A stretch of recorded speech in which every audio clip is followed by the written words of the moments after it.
सतनाम सत्य कबीर।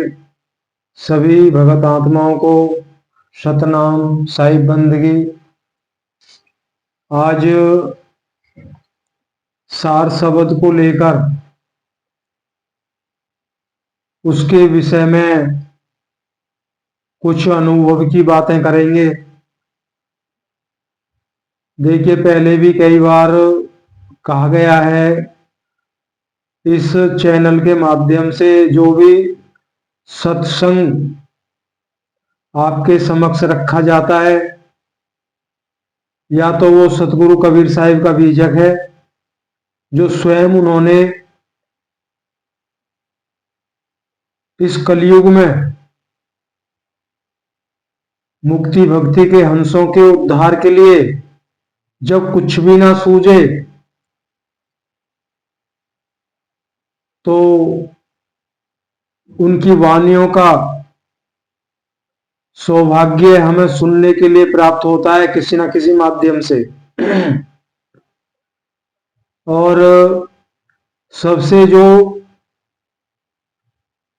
जरूरी विषय है वो विषय जो है सार शब्द को लेकर है। आज वर्तमान युग में उस सार शब्द की प्राप्ति के लिए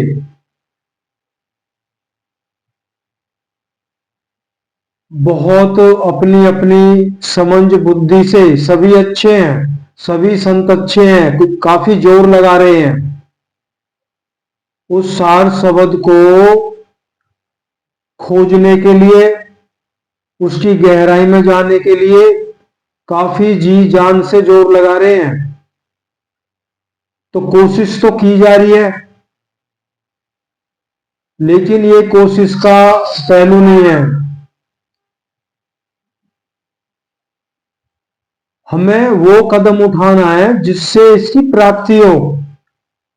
साहिब ने तो पहले ही खोल दिया है, ना ये किसी वाणी का विषय है, ना ये कोई जाप अजपा अनहद धुनों को सुनने का विषय है, ना ये मन के द्वारा जाना जा सकता है, ना बुद्धि के द्वारा इसको जाना जा सकता है। साहिब ने तो सब कुछ, हर क्रिया का खंडन कर दिया है। किसी क्रिया के करने से सार शब्द की प्राप्ति नहीं होगी। तो हम कहां पे ठहर जाते हैं? फिर वही मंत्रों के द्वारा इसकी प्राप्ति हो जाएगी। भाई, कई लोग कहते हैं ये सार शब्द ही तो है, आप बोल रहे हैं, आप सामने खड़े हैं। कई कहते हैं अहम ब्रह्मास्मि, मैं ही ब्रह्म हूं, कण कण में परमात्मा है, वो यही सार शब्द है। इतना तो सब जान गए कि सार शब्द परमात्मा को कहा गया है और आत्मा का भी वही स्वरूप है। बाकी हार कर थक कर एक वाणी भी आपके समक्ष रखी थी पिछली रमेनियों में, रमेनी नंबर 16, उसमें साहिब का शब्द है रमेनी का, चलत चलत अति चरण पुराना, हार पडेरे अति रे श्याना। तो अति, अति का मतलब है जो सर्वोत्तम, सर्व सब योग मतलब योग, योग जप तप में सबसे महान कौन? त्रिदेव श्री हरि ब्रह्मा विष्णु महेश भी हार कर थक कर बैठ गए, वो भी वहां तक नहीं पहुंच पाए। और हम उस सार शब्द को खोजने में लगे हुए हैं। तो विषय तो ये बहुत लंबा है, चल भी रहा है, हर संत इसको समझाने की कोशिश कर रहे हैं, नाना प्रकार की क्रियाएं भी दे रहे हैं। पर एक बात हम खोलना चाहते हैं, हमने भी पहले काफी लोगों को सुना है जिसके पास में थोड़ी सी सच्चाई आई आज इस बात का खुलासा कर देते हैं, जिसने उस सार शब्द को, ये तो मैं कह नहीं सकता कि उन्होंने देखा है या वो किसी जिसको सार शब्द प्राप्त हुआ है, खैर जिसको प्राप्त होता है वो तो मौन हो जाता है, तो उनके संपर्क में आए हो तो कुछ कुछ उन्होंने वो बात को समझा, लेकिन समझ तो गए, लेकिन माया के चुंगल से नहीं बच पाए। उन्होंने उस अमृत स्वरूपा, विदेह स्वरूपा आत्मा के ज्ञान को बताने बताने में उन्हें पता ही नहीं चला कब अपना स्वार्थ सिद्ध रूपी विष उसमें मिला दिया। जब विष मिल गया अमृत के अंदर, वो तो फिर जहर ही बन गया सारा। तो पथ भ्रष्ट हो जाते हैं ऐसे साधु लोग। खैर छोड़िए, अब उस सार शब्द के विषय में बात हो रही थी, तो ये सेवक तो जो अनुभव में आया उसको ज्ञान मानता है। साहिब ने भी कई जगह बताया है, देखो शिष्य, गुरु, ज्ञान और एक होता है आदर्श लक्ष्य। लक्ष्य यही होता है भक्ति में।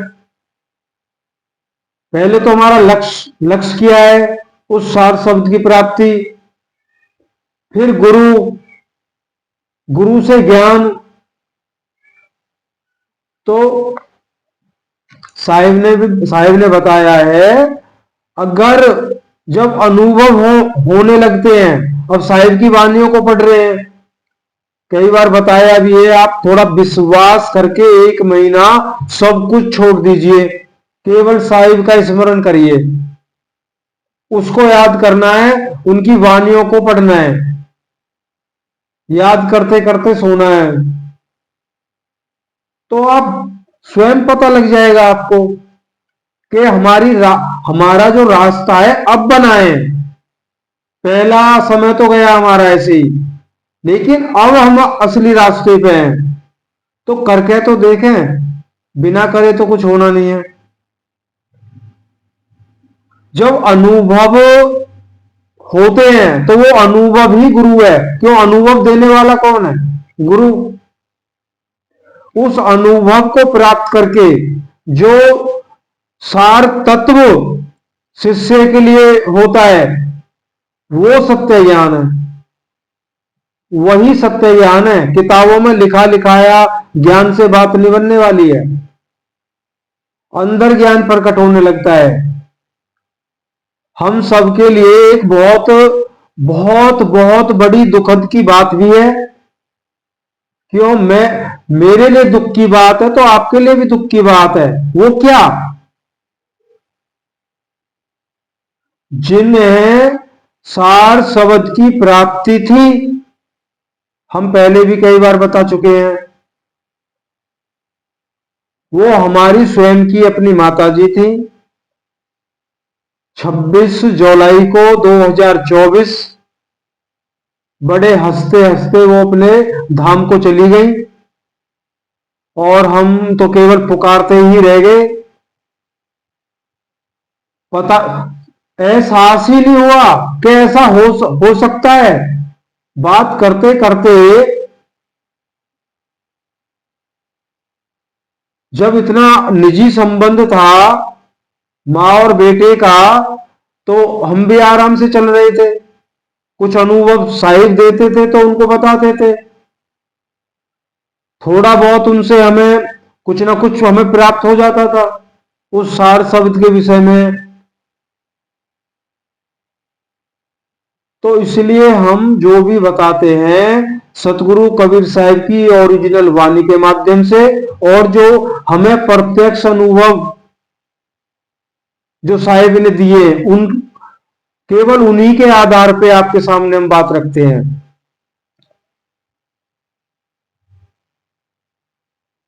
अब लोग कहते हैं जी शब्द, सार शब्द सुनाई देने लग गया है, सार शब्द सुनाई देता है। अब ये निर्णय कैसे करोगे मेरे भाई? सार शब्द आपको सुनाई दे रहा है या वो अनहद वो धुन सुनाई दे रही है? कैसे आप विचार निर्णय करोगे? अब ये बात इसलिए सेवक बोल रहा है कि हमें मालूम है कि परमात्मा को सार शब्द स्वरूप कहा गया है। स्वरूप से पहले वो शब्द, वो अखंड शब्द, उसको धुन भी कह सकते हैं। वो अखंड, एक तो वो अखंड है और हम ये भी कह सकते हैं पूरे ब्रह्मांड में गुंजयमान है। हम आपसे बात कर रहे हैं, इस बात को आप सत्य मानिए, क्यों हमारा कोई लोभ नहीं है।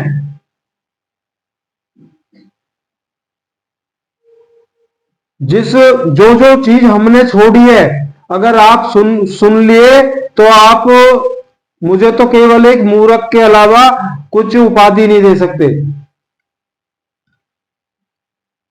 केवल साहिब से प्रेम पाने के लिए बहुत कुछ त्याग कर दिया है जीवन में। तो उसको सार शब्द स्वरूप कहा गया है। वो अखंड शब्द है। हम केवल आज इस सत्संग के माध्यम से यही बताने के लिए आपके सामने आए, जिस भाई को वो शब्द बताएंगे पहचान, वो शब्द अगर सुनाई देता है, वो ये समझ ले कि उसका सत्य ज्ञान रूपी चिराग, जिसमें साहिब ने तेल भी डाल दिया है और बत्ती भी डाल दी है, बस वो जलने के लिए तैयार है, कुछ नहीं करना है। तो सार शब्द जब वो सुनाई देता है, वो शब्द सुनाई देता है जो अखंड, तो ये समझ लो हम उस स्वरूप के नजदीक हैं। थोड़ी और कोशिश करनी है। और वो कोशिश में क्या आता है, अब इस बात को भी खोल देते हैं। बार बार हर टॉपिक पे सत्संग डालना ये भी अच्छा नहीं लगता। उस इस संसार से सूरत को बिल्कुल खींच के उस परमात्मा में ध्यान लगाना है जिसको हम नहीं जानते हैं। कुछ भी ना हो सके, सतगुरु कबीर साहिब को प्रेम करने लग जाइए, उनसे अपने अंदर प्रेम प्रकट कीजिए, आंखों में आंसू आ जाने चाहिए, ऐसी विरह अपने अंदर पैदा हो जाए। बिना विरह बैराग के काम नहीं चलने वाला। बैराग वो अवस्था होती है बैरागी। हमें भी बैराग लगा हुआ है। हम जो भी काम करते हैं, बाद में कभी जब होश आता है तो समझते हैं किसी ने सुना तो नहीं है, अपने आप ही बोलते रहते हैं। हम कोई नहीं होता, हम अपने आप ही बोलते रहते हैं। मेरा 8 घंटे का ऐसा समय है कि मेरे पास कोई नहीं होता है। पूरे 8 घंटे से कम, 8 घंटे तो कंप्लीट हैं, मेरे आसपास कोई नहीं होता है। घर से बाहर काफी लंबी जगह है, वहां ही अपना जो भी है चलता रहता है। बस काम भी करते हैं, लेकिन काम में हमारी सूरत होती नहीं है, शरीर से काम करते हैं हम। साहिब ने बोला भी ऐसी ही है। तो पहले वो शब्द जो है, पहले धुन को सुन लीजिए। अब जो धुन है, जो ब्रह्मांडी धुन है, जो 10 प्रकार की धुन बताई गई है, तो उनको योगी लोग ऐसे सुनते हैं, कानों में उंगली देते हैं, आंखें बंद करते हैं, अपनी जो चेतना है उसको इस संसार से सिमटाते हैं, एकाग्र चित्त करते हैं अपने। तो जब सूरत बहुत कोशिश करनी होती है तो थोड़ा बहुत किसी को सुनाई देता है, लेकिन ये ध्यान करने पर, जब ध्यान में बैठोगे, पूरी तरह से ध्यान को हटा लोगे, तो ये ब्रह्मांडी धुन सुनाई देने लगती है।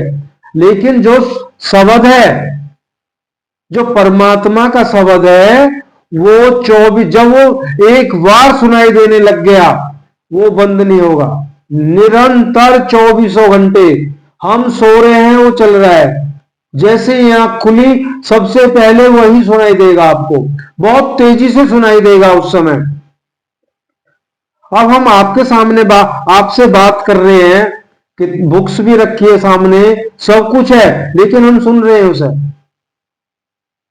कोई फर्क नहीं पड़ता हुआ, वो बराबर चल रहा है। इसलिए साहिब ने उसको अखंड कहा है, वो बराबर चल रहा है, कोई बंद नहीं होता। हमने सत्संग में सुना है, किसी को बताना नहीं होता है, शब्द धुन सुनाई देने लगी, बताना नहीं होता है। हमने तो ज्यादा भी ना, सत्संग के माध्यम से तो कई बार बोल चुके हैं इस बारे में। कह रहे हैं, सत्संग में कहते हैं कि वो परमात्मा हाथ को खींच लेता है, वो सुनाई देना बंद हो जाता है। ये चर्चा हम करते थे आपस में, हमारी माता जी और हम। मैंने कि कोई फर्क ही नहीं पड़ रहा, और तेज तो होता जा रहा है, लेकिन ऐसा कभी हुआ ही नहीं कि एक कुछ सेकंड के लिए बंद हो जाए। इसमें इसी को सहज समाधि साहिब ने कहा है। सहजता से ये सुनाई दे रहा है हमें, हम अपना काम कर रहे हैं, सब कुछ कर रहे हैं, लेकिन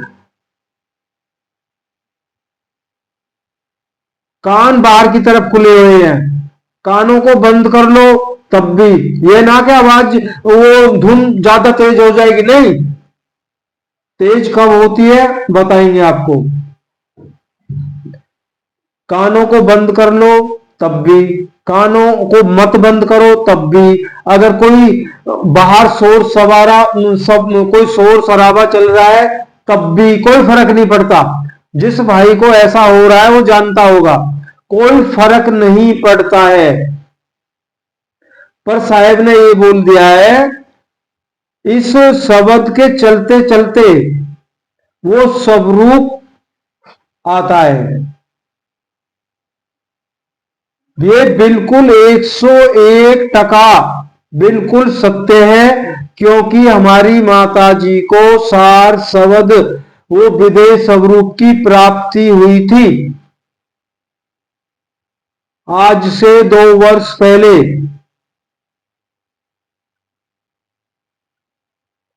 80 की उम्र पार करके शरीर स्वस्थ, ऐसा तो था ही नहीं कि वो उनका जाने का समय भी आ गया, दूर दूर तक कोई बीमारी नहीं, अच्छा शरीर। चलो, साहिब का जो हुक्म था वो तो हुक्म ही है। बाकी हमें इस बात का दुख है, हमें उनसे बहुत कुछ जानना था। अब सोचोगे कि सार शब्द को उसको कैसे जानते। सार शब्द के विषय में तो उनका कोई वर्णन ही नहीं कर सकता है, उस गुप्त भेद का कोई वर्णन नहीं कर सकता है। ये सत्य है, सार शब्द उस विदेह स्वरूप को प्राप्त होने से पहले, वो परमात्मा का जो शब्द स्वरूप परमात्मा है, वो शब्द वो अखंड सुनाई देने लगता है।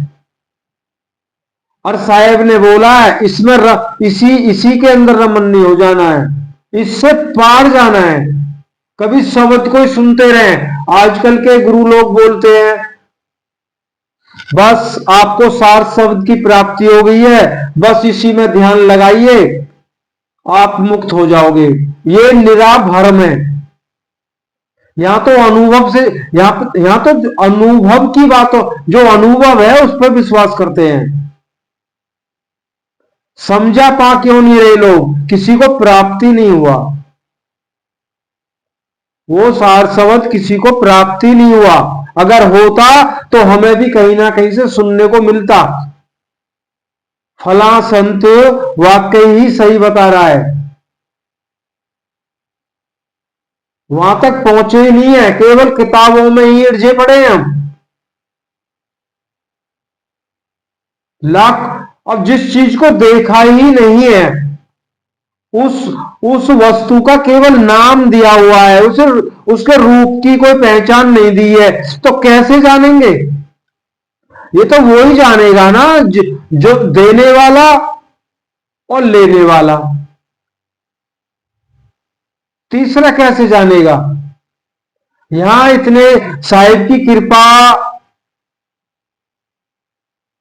ही, हम तो यही कहेंगे साहिब ने बहुत बड़ी कृपा कर दी। स्वयं मेरे ही अपने पास में स्वयं की माता जी को ये चीज प्राप्त हो गई। मैं ये सोचता हूं मेरा ऐसा कौन सा कर्म था, हम भी आप ही की तरह खोजते रहते, किताबों में अर्थ लगाते रहते, कैसा सार शब्द होगा, क्या होगा। लेकिन माया को भी कमजोर मत समझिए, जिसने जानने की कोशिश की, माया ने उसको पलटी मारी। एक भी गुरु का नाम बता दीजिए, कमेंट्स करके एक भी ऐसा गुरु बता दीजिए। ठीक है, वो मांगता नहीं है, अगर शिष्य देता है, अगर वो इनकार करता हो, एक भी गुरु बता दीजिए।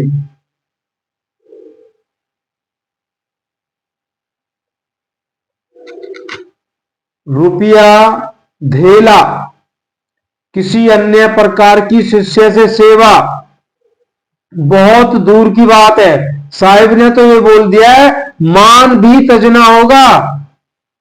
मान मान मान मान, मान मायने, अब हम आपके सामने कुछ बातें कर रहे हैं, अब कई भाई लिख देते हैं सत साहिब गुरु जी, इस तरह से हम हाथ जोड़ते हैं उनके चरणों में, नतमस्तक होते हैं। मेरे भाई, आप मेरे भाई हैं, फिर भेद भेद हो जाता है, आप मेरे भाई हैं। हम माताओं, जो हमारी माताएं बहनें हैं, केवल हम शरीर के माध्यम से उनको माताएं बहनें कह रहे हैं। अगर हम उनको अपना भाई कहें, बहन को भाई कहें, जिस जो सार शब्द जिसको प्राप्त हो जाता है, उसके सामने ना तो नर है ना नारी है कोई। क्यों? सब में उस जो स्वरूप उसको दिखाई देता है, सब में वही स्वरूप दिखता है। तो इस तरह से अब वो स्वरूप का जन्म कहां से हुआ? उस महाचेतन सार शब्द स्वरूप परमात्मा से। वो हम सबका पिता है। जब वो हम सबका पिता है, तो हम सब कौन है? सब भाई।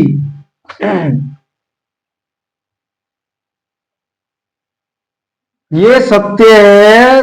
उस सार शब्द स्वरूप की, विदेश स्वरूप की प्राप्ति होने से पहले वो अखंड शब्द सुनाई देता है, लेकिन ब्रह्मांडी शब्द भी सुनाई देता है। अनहद धुन जिसको कहा गया है, या धुनात्मक नाम कहा गया है, वो 10 प्रकार की धुनें होती है। कुछ कुछ उनको ज्यादा ध्यान लगाने से कुछ कुछ उनको महसूस किया जा सकता है। किस रूप में?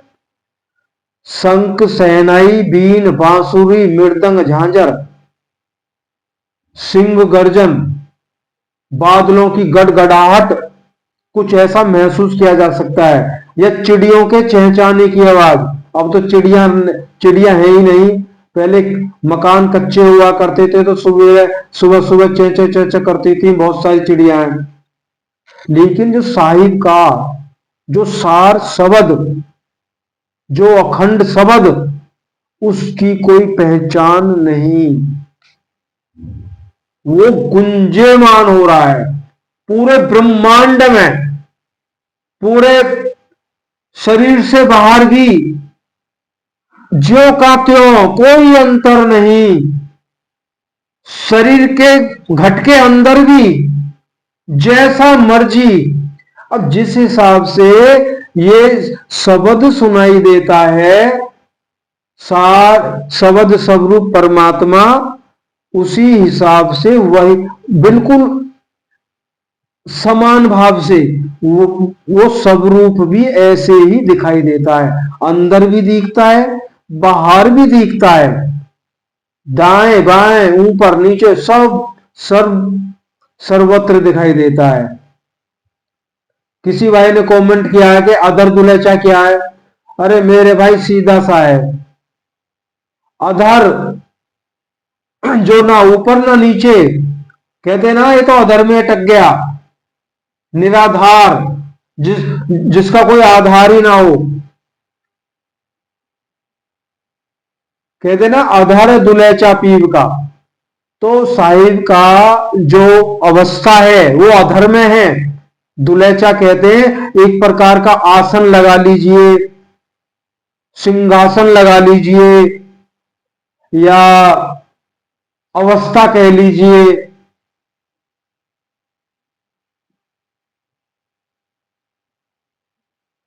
तो सार शब्द और अनद धुन में इतना ही फर्क है। अनद धुन को आप जब एकाग्र चित होंगे, योग समाधि शून्य समाधि में बैठेंगे और कानों को बंद करोगे तब वो सुनाई देगा।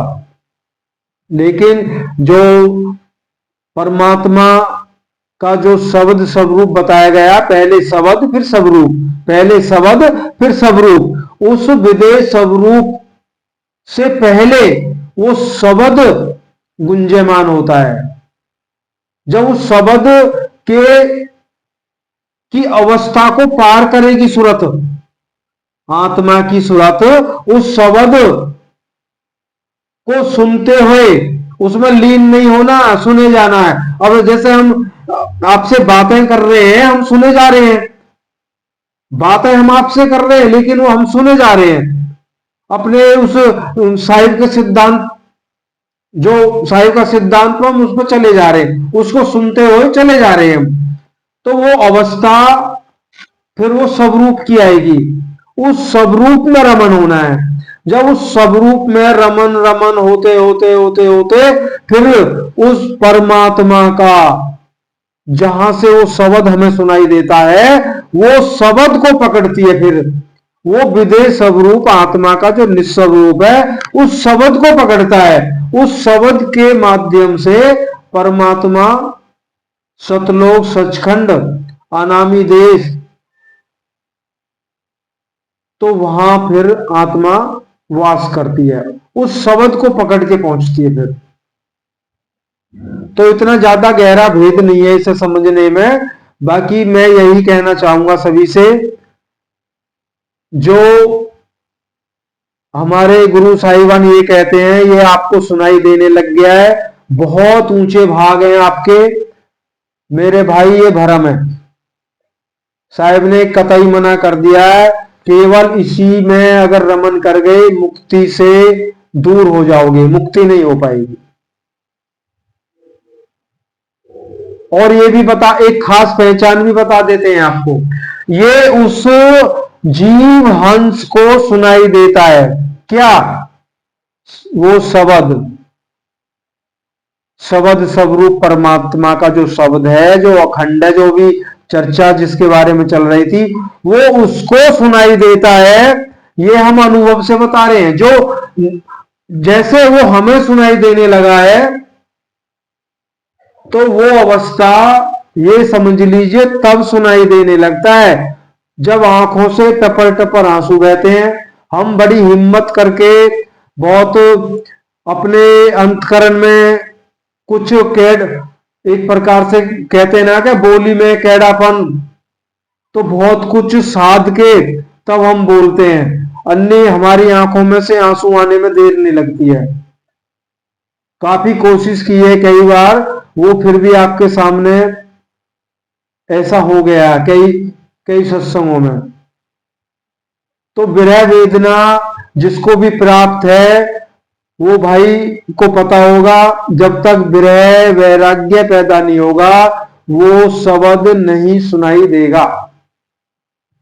जब उस विरह वैराग्य एक सीमा को पार कर जाता है, जहां पे एक अवस्था आती है त्याग, वहां वो उस अवस्था में इस शरीर का भी त्याग होता है।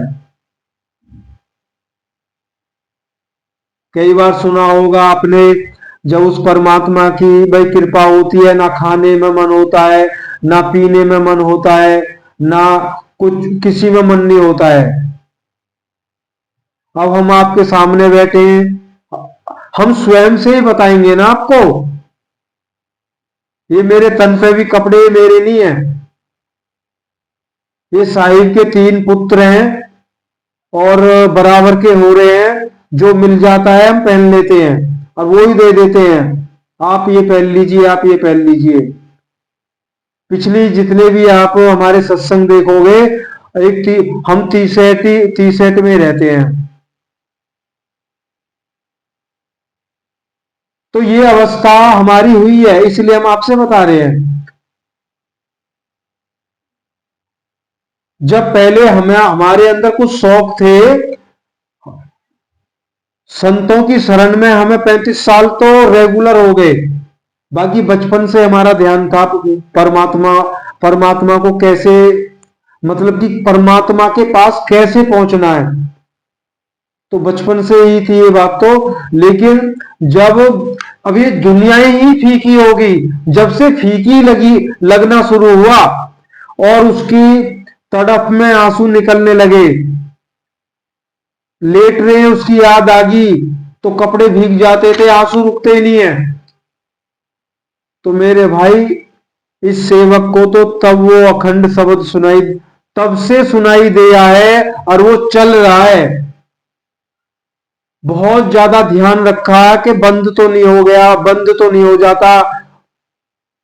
लेकिन जैसे हमारा हार्ट चलता है, कभी आराम नहीं लेता है, बराबर चलता रहता। क्यों आराम करेगा तो काम ही खत्म हो जाएगा। कई बार जीवन में ऐसे उतार चढ़ाव आते हैं कि थोड़ा सा मन दुखी हो गया या संसार की तरफ ज्यादा हो गया, इसकी वहां पे ये स्लो हो जाता है, फिर बहुत चिंता लगती है। फिर इतना, मतलब इतनी धीमी गति क्यों हो गई है, क्यों धीमी गति क्यों हुई, हमारी सूरज संसार में पहुंच गई। अब यह टाइम हम आपसे बातें कर रहे हैं, परमात्मा की बातें कर रहे हैं, सत्य मत पे बातें कर रहे हैं हम। तो बहुत एक प्रकार से समझ लीजिएगा, मतलब वो शब्द, मतलब कि गर्जना एक प्रकार से, जैसे बादलों में गर्जना होती है ना, वो तो खैर एक अलग है, उससे कोई, इसकी तो हम इसकी तो पहचान ही नहीं बता सकते किसी से भी। बहुत स्पीड हो जाती है जब परमात्मा का ध्यान लगता है, तो इसकी इसकी जो गति है ना, वो बहुत तेज होता हो जाती है। तो सार शब्द जिनको प्राप्त है बहुत अच्छी बात है, लेकिन वो यहां पे अटके नहीं, उन्हें आगे क्या करना है। और और ये भी गारंटी के साथ है, ये भी गारंटी से हम बता ही देते हैं, जिनको सार शब्द प्राप्त हो गया है और किसी के गुरु के बताने के अनुसार वो उसी का ध्यान कर रहे हैं, तो मेरे भाई अनुभव तो आएंगे नहीं। जब अनुभव नहीं आएगा तो ज्ञान, ज्ञान की जो अवस्था, उस ज्ञान का जो पूर्ण अवस्था है, वहां तक कैसे पहुंचोगे। ज्ञान, वो सत्य मत रूप ज्ञान की अवस्था को पार करना है, तब उस सब रूप का लखाव होता है।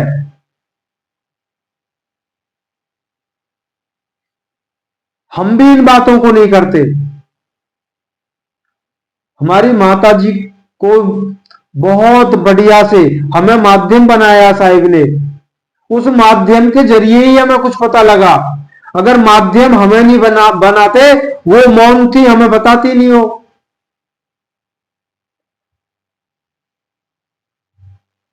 बस इतना ही पता है कि उन्होंने भी वर्णन कर दिया कि जहां जहां देखूं वहां वहां श्री रामा। मैं सामने बैठा हूं तो मुझ में दिखाई दे, उनका जो निस्वरूप है मेरे अंदर दिखाई दे रहा है। तो उस अवस्था को कहते हैं परमात्मा कण कण में विराजमान है, उस अवस्था को कहते हैं। लेकिन हम क्या कहते हैं, सब में परमात्मा है, यही प्रवचन करते हैं सभी में परमात्मा है, इस पूरे जगत में। अरे परमात्मा तो है, देखा किसने है? हम अपने आप को ही नहीं जानते तो परमात्मा को कैसे जान जाएंगे? हमारे सामने तो वही है, वो कीड़े मकोड़े और जानवर, पशु पक्षी और पेड़ पौधे, या हम मनुष्य, कहने मात्र के लिए हम कह देते हैं सभी के अंदर परमात्मा है। किस रूप में है, क्या है, अब जाने तो बताएं। अब इतना उनकी शरण में रह के हम उनको उस बारे में हम जान पाए, सार शब्द के बारे में आपसे बातें की, ये हमें भी नहीं पता है ऐसा करना उचित है या नहीं है।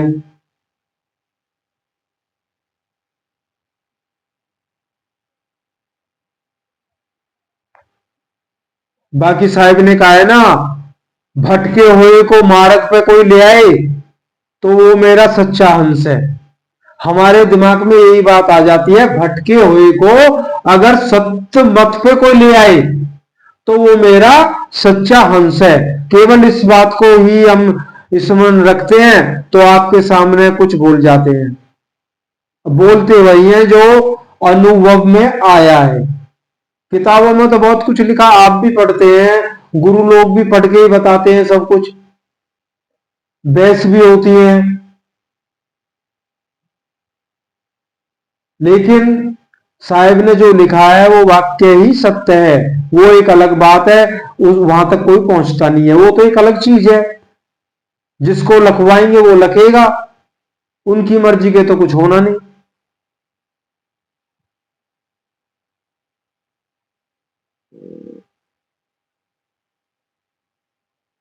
हमने आपको बता दिया, साहिब जो अनुभव देते हैं वो वाणी के माध्यम से देते हैं, कोई सपना तो दिखाते नहीं है, वो वाणियों का उच्चारण करते हैं और उनको समझने के लिए विवेक भी देते हैं। फिर वो क्यों वाणियां, वो वाणियां वो होती है जो आज तक किसी भी धर्म ग्रंथ में नहीं है और आज से पहले सतगुरु कबीर साहिब ने भी नहीं बोली है।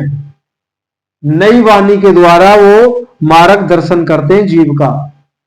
अब ये बात हमने आपको बता दी है, तो ऐसे ही आप टाइम निकाल के ही कुछ इन जो हम आपसे कुछ कहना चाहते हैं उनको पूरा सुना करें। अब ये बात बहुत अहम पहलू, ये बहुत अहम है हम सबके लिए। हमने तो यहां तक बोला, अगर किसी को, अगर कोई कहता ना साहिब के अनुभव मुझे होते हैं, तो बताओ ना किस, हमने तो छुपाया नहीं, हमें कोई स्वार्थ नहीं है। हमने तो अपना स्वयं का ही स्वार्थ छोड़ के बैठ गए, तो मैं आपसे क्या स्वार्थ रखूंगा? जब यहां तक बोल दिया, मान बढ़ाई कछू न राखे, ऐसी जुगत लगावे, कहें कबीर या गत का जोगी, बहुरी न भव जलावे। आप मुझे मान दोगे, मैं आपका चरणों का दास बनूंगा। आप मुझे मान दोगे तो मैं आपके चरणों का दास बनूंगा, आपके चरणों में नतमस्तक हूंगा। तो मुझे मान मान के लायक नहीं हूं मैं, सब छोड़ दिया। जब इतना गिर जाऊंगा तभी तो साहिब उठाएंगे।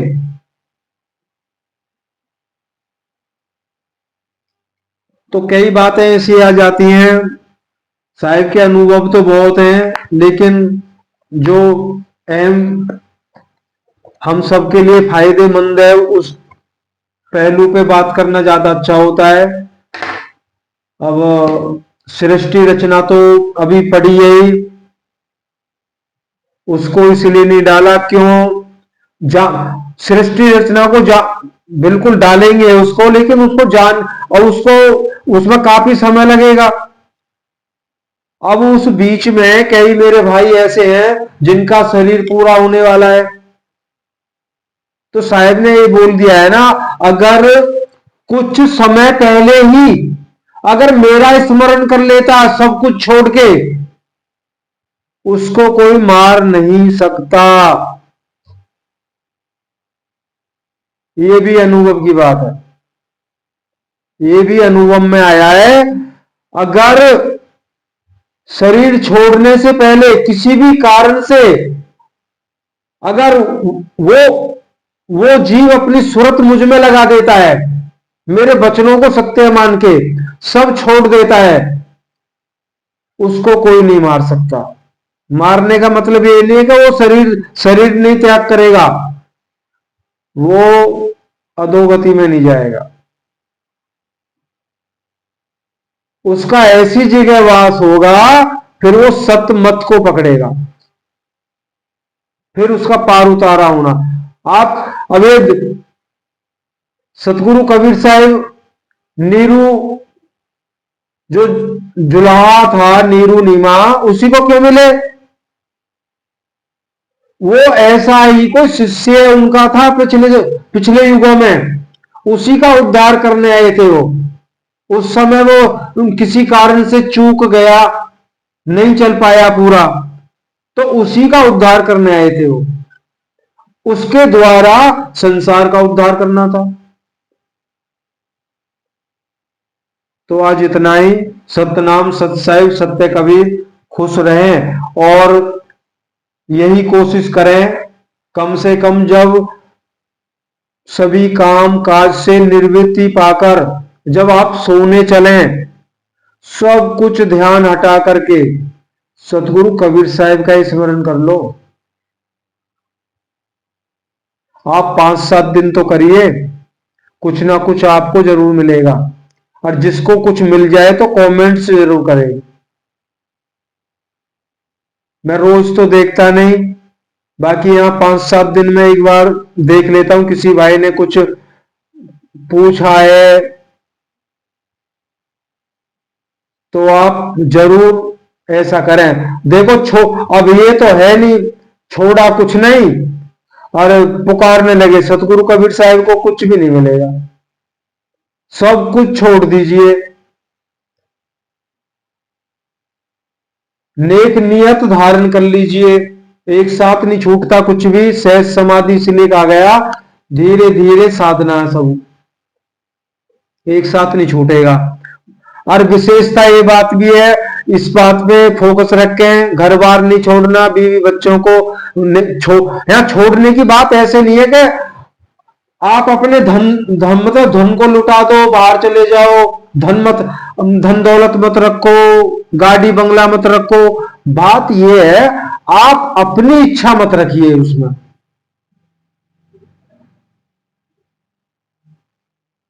बीवी आपके पास है, बच्चे आपके पास हैं, सब कुछ है, लेकिन आप अपना मत मानो। उनकी खुशी के लिए जो आपसे बन जाए करते जाओ, करते जाओ। ये मत सोचो ये दे दिया, इतना नहीं देना था। बच्चे छोटे हैं, उनको सतमार्ग की शिक्षा देते रहो, बाकी संभालने वाले वही हैं। वो आपका भी उद्धार करेंगे, और अगर बच्चे नहीं मानेंगे तो आपका उद्धार जल्दी होगा। फंसने नहीं देंगे वो। साईं की तो वो कृपा है, आप नहीं फंस सकते। जब मुझे नहीं फंसने दिया उन्होंने आज तक, मैंने देखो कितनी एक मैं अंधा होके चला हूं जीवन में, लेकिन बहुत खुद फंसने की मैंने हजारों बार कोशिश की, लेकिन जब साहिब ने हाथ रखा हुआ है ना, तो फंस कैसे जाता। नहीं फंसने दिया, कोई बुरी लत नहीं लगने दी उन्होंने आज तक।